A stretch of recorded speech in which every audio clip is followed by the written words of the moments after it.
Welcome back to Bleach 1000-Year Blood War. This is episode 34, Baby Hold Your Hand. Last time, we had Renji versus Uryu, a very good fight. Unfortunately, Renji lost.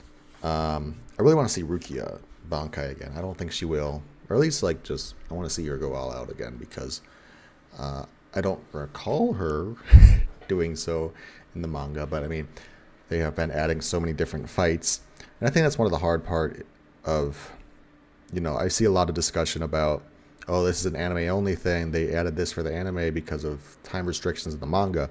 I get that, and I love some of those action sequences, but it's hard for me to fully enjoy it because I know it's not that it's not non-canon, but it's, if it was added specifically for the anime, that means that in the grand scheme, it probably doesn't have an effect on the overall storyline, right? So like Squad Zero, for example, I don't remember this, but I guess in the manga they kind of got washed off screen, right? They didn't do anything. So in the anime, they gave them the last 2-3 episodes of season 2, and they got to fight against everybody and go all out, and it was cool. Especially Maya, I really loved his character moments, and Senjimaru's Bankai, for example, but. The fact that they didn't, the end result was they still die in the manga. So I kind of knew, okay, whatever they're going to fucking do, even though they're so strong and they're going to go all out and everything, it doesn't matter because they're going to get sidelined in the end. So it's hard for me sometimes to realize, just enjoy the moment for what's happening. It doesn't matter what the end result is, but at least enjoy the episode. So that's what I did with Renji and Uryu. I don't know if that actually happens in the manga, but I just love seeing Renji so much show off his new Bankai. So I'm like, okay, whatever happens, I know he's gonna lose, let me just enjoy it. And I'm gonna try to do that for all these episodes going forward. But yeah, just some sort of insight into why I might not be it's because I'm in the back of my head, I'm thinking, okay, well, yes, it's cool, but also nothing's gonna fucking happen. They're gonna die. That's what. So for Grimjow, for example, I just remember him being here. I don't remember him fighting anybody. So him getting washed by Naklavar just immediately, I'm like, okay, that's par for the course. I don't expect Grimjow to do shit. Same with Nell. I could see her not doing anything. Anyways. Again, just some sort of insight into where my head is at with some of these encounters. I'm like, okay, you guys are just here to aura farm at this point. Let's get in this episode, see what happens. Let's see, watching Uryu. Where's Hanatro? Oh God. Shut up. Just I don't even know if Kenpachi can go up against this. Oh. What? Oh. Damn, that was quick. I know it's not over. I'm having a feeling that my theory is going to be revealed here. I mentioned a couple episodes about Pernidas here. I had a recollection of the manga and the theory about what it was. Mayuri's loving it though. He's like, whatever's happening, I'm into it. It's not a head.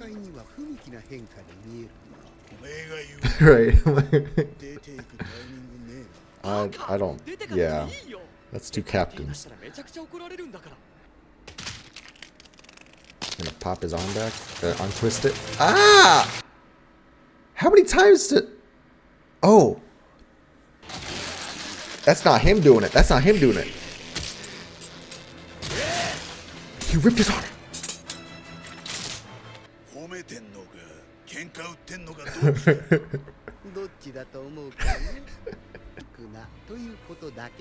Yeah, I feel like range is kind of the way to go.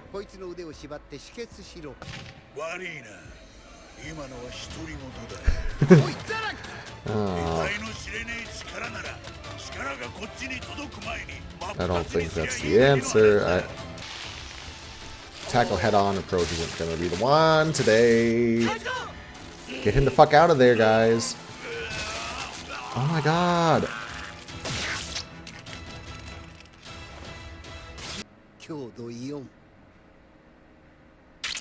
Oh. Yeah, I was gonna say, I know he's not stabbing him, just stab him. Like, I think he wanted to paralyze him. Yeah, get his nerves.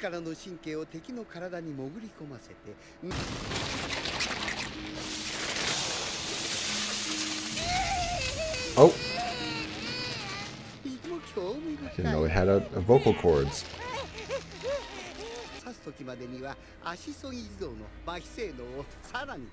Ah, again?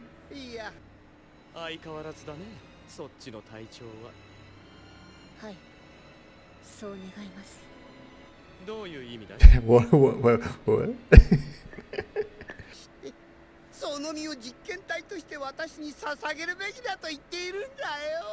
Damn, he is real excited.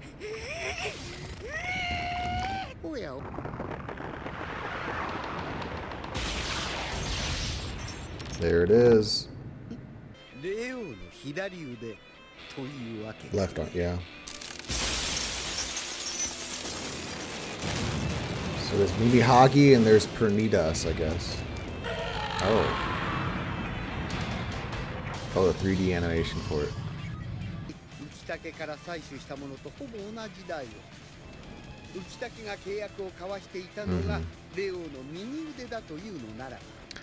Yep, that was my theory.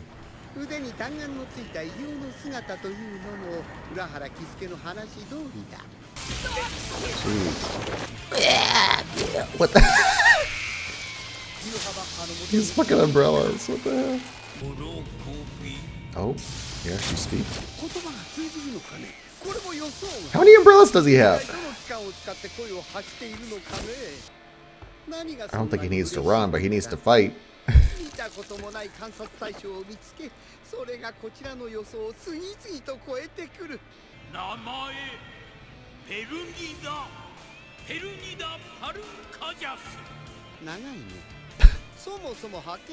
Ah.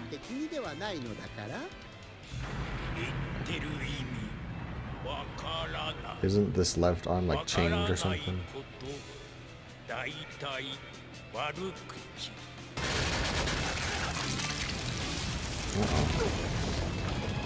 Oh.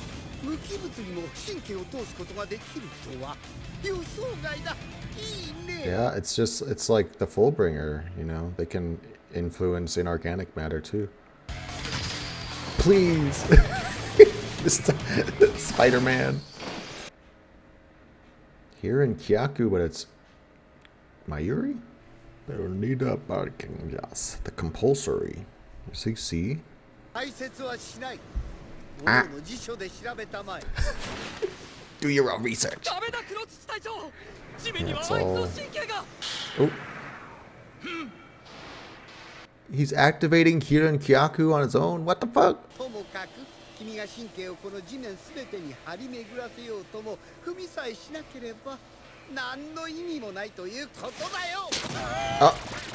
Why does... Why is all of his shit like alive and have faces on it? Damn, he got a finger off. Oh. Shit. Oh no. You let it touch you.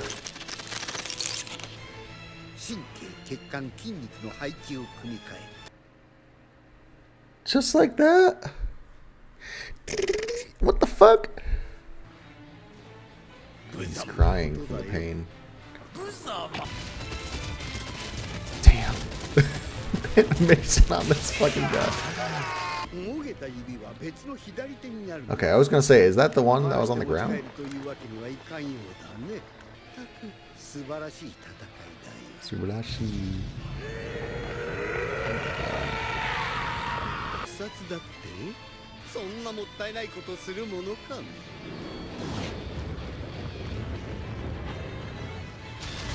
Oh.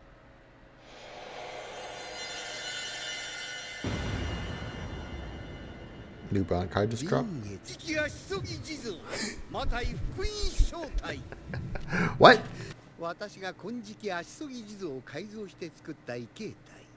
A variant Bankai is crazy.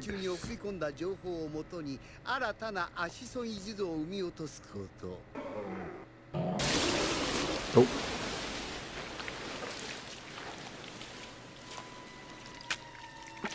Girl, what is happening?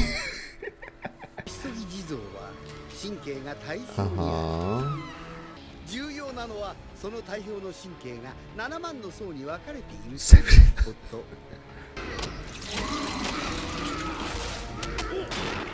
I'm just gonna eat it now. Ah. Girl dinner. Is it really over? For being the Soul King's right arm, that's it? Or left arm? Sorry.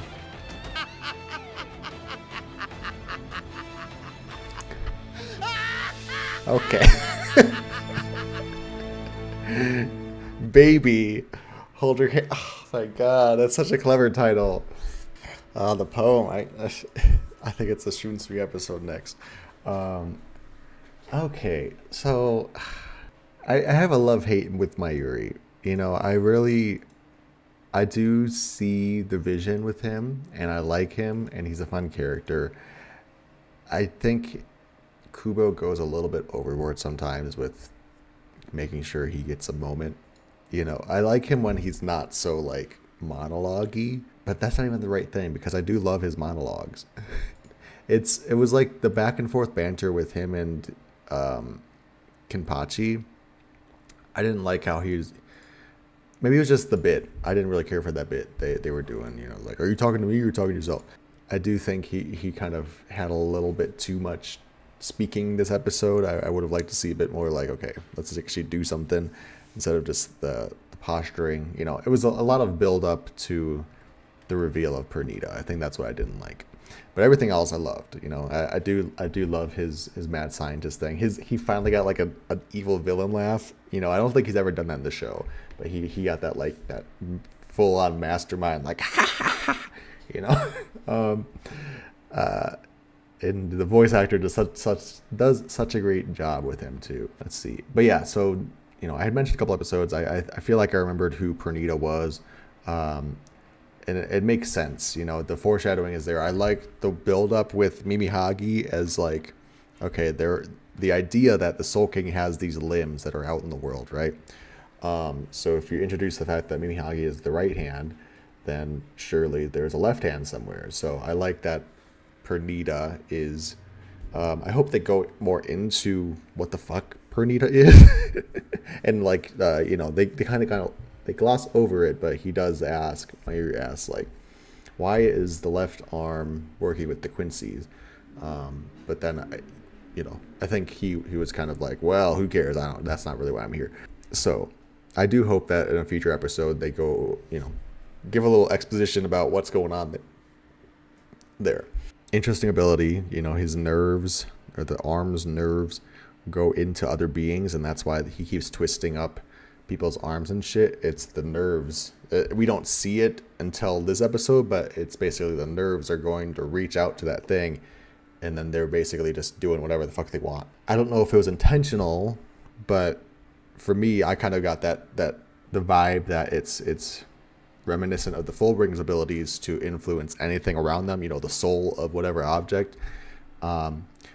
So, Pernita can use his nerves on inanimate objects as well as living creatures. I think it would make sense because, we have... I don't want to say that we've seen the canonization of Fullbring in this arc, but, they kind of mentioned a couple times here and there that, like, the Soul King is all of them. It's... the fact that Ichigo had to be the one to kill the Soul King because he was part Fullbringer. So I think it would be cool if there is like a mention of, hey, the Fullbring's abilities, they do come from the Soul King in a way. It just, I don't know, to me it just kind of helps rationalize them more and makes them more, I don't want to say threatening, but it kind of distances them from the bounce, from the bounce arc, filler arc. And just again, I know that the Fullbring arc is canon. I've always been a Fullbring truther. I really love that arc, but I think whatever kind of straws I can grasp to make the connections even stronger and make the Fullbringers even more important than they are, I kind of go for that. Sorry, my eye is really itchy right now. I think I have something in it or something. And then the last thought I want to have about Pernita is that really it? I don't. It was a simple ending. I wasn't expecting it to end like that. Just baby gonna eat you up. But it makes sense. We know that Ashisogi Jizo is some sort of poisonous creature, so it makes sense. Like, okay, well, how else can we kill it? We can't sever the limbs because it's just going to keep regrowing, so I might as well just like dissolve it in stomach acid or something. I can see the vision here, but I'm also just like, that's it. That's all it took, was just that. Cool that Mayuri was able to modify his Bankai. We've seen so many like, oh, that's not the real version. That's not the real version. So we have another version of that. We have that same idea here with Mayuri. He didn't like level up or anything, but he was tinkering and modifying. He made a variant of his Bankai. So I think it's a nice kind of twist on the trope that we've been seeing recently of characters leveling up and getting evolutions. He's just kind of like doing his own thing. As far as Kenpachi, damn, they fucking ripped. He ripped his own arm off. That's crazy. It's just so visceral. For whatever reason, it's like there's a certain level of how much of a limb you can lose before I don't like it. I think like a hand, as bad as that sucks, it's like, okay, whatever. You can lose a hand and I still, it's fine. Kind of going up to like the elbow even, that's okay. Anything like above the elbow, it's just like crazy. I hate it so much. So the fact that he had to rip his whole arm off, it was just like, no, that's too much. I'm trying to think of other characters. So like, what's his face? Shoot, I really can't think of his face right now. Komura. When he's fighting, no, it was after he fought Tosin and when everyone's jumping Aizen. I think Aizen cuts off Komura's hand. It's very brief, but like you see it. And so like that, I'm like, okay, whatever. It's just a hand. But yeah, for whatever reason, it's just like a certain level of how much of an arm you can lose before I get creeped out by it. And I did, I wasn't too surprised when he got stabbed by Mayuri. I think on a surface level, it's very like, he's betraying everybody. But no, like it was a very strategic thing of like, yes, I'm sure there is a devious underlying thing in it for Mayuri.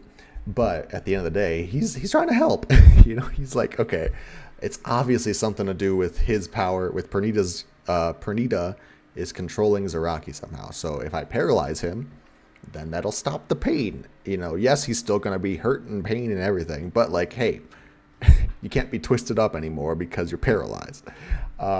So I get it. I get it. I'm one of the girls. I understand Mayuri. Yeah, it's just, ugh. Okay, and then with these fucking lieutenants, I'm sorry, but like you guys gotta do something. What happened to Hanataro? He was with them and then he just disappeared. Like he was with that group. It was Kenpachi, and he brought Yumichika, Ikaku, and Hanataro, right? And then we have Nemu and Mayuri. So like I see everyone else, but where the fuck does Hanataro go? Especially because he's the fucking healer. Like during all this, he should have been getting Kenpachi's body out there and just trying to do something. I know he probably can't bring the arm back, but like, can you help out Hanataro? If you're gonna be here, be here. I don't know if it was this episode or the last one, but like they showed him and then he just did not show up anymore. I don't remember him getting taken out anyway. He was just all of a sudden he's not in the group. So it was bugging me because like if you guys are going to sit on the sidelines like this, at least do something. I liked Yumi Chika. It kind of goes back to what I was saying at the beginning of the episode of like, I know that character doesn't really do anything, so whatever's happening, I don't give a shit about them. So like I liked Yumi Chika and Ikaku showing up and kind of doing a little thing. Yes, they're not doing great like we saw in season 2, But hey, at least they're having little moments. You know, their little thing against Giselle was really cool. I really kind of want to see. I don't know. Yumi Chica's really growing on me because like he's smarter than he seems. He's very devious and like perceptive, whereas Ikaku is very much trying to follow in Kenpachi's path. Like, I'm just gonna fucking hit it and see what happens. Yumi Chica is like, wait, let me take a second, let me back it up, let me see. You know, Toshiro's a fucking captain still, even though he's a zombie. Let's get the fuck out of here. You know, there's a lot more thought going on with him, so I want to see him succeed. But it's just like, again, it's the Chad effect of like, if you're gonna stand there, at least help out somehow. I'm not expecting a lot from you, but just do something. Anyways, very excited to see next episode. See Shunsui. I'm assuming we're going to see some bonkers now. Can't wait for that. Anyways, leave thoughts down in the comments below, and I'll see you in the next one.